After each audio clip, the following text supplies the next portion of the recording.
Hoje eu atendi um paciente que veio na consulta para mim, já dizendo para mim que ele não ia usar insulina. Então ele descobriu diabetes recentemente, estava com a glicemia variando de 250 a 400, e nesse primeiro momento, a primeira coisa que passa na cabeça do médico vai ser: preciso insulinizar esse paciente para controlar o quanto antes. E por que controlar o quanto antes? No caso desse paciente, estava emagrecendo muito, bebendo muita água, fazendo muito xixi, e isso vai fazendo o paciente ficar desnutrido, que é o que nós não queremos, então a insulina é bem indicada. E por que o medo dele?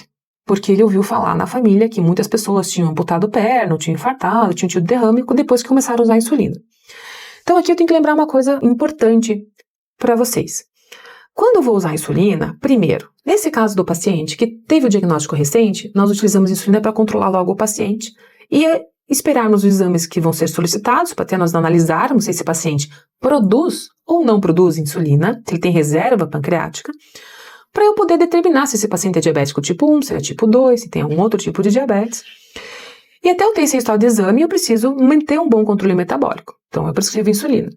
Mas a partir do momento que eu identifico a necessidade de reposição, o hormônio insulina, que é o responsável pelo controle metabólico do açúcar, eu tenho que repor e é para sempre, uma vez identificado falência.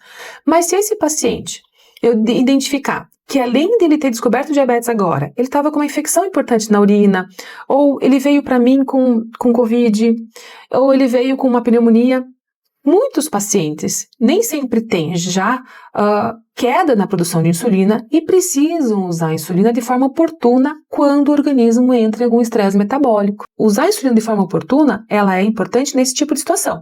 Vou repetir: infecção, trauma, internamento, você vai fazer algum tipo de cirurgia, e pacientes recém-diagnosticados que estejam perdendo peso e que estejam bebendo muita água, fazendo muito xixi. Nesses casos, após a gente identificar se realmente o paciente depende ou não de insulina, aí que nós vamos definir se o paciente vai manter ou não a sua insulina.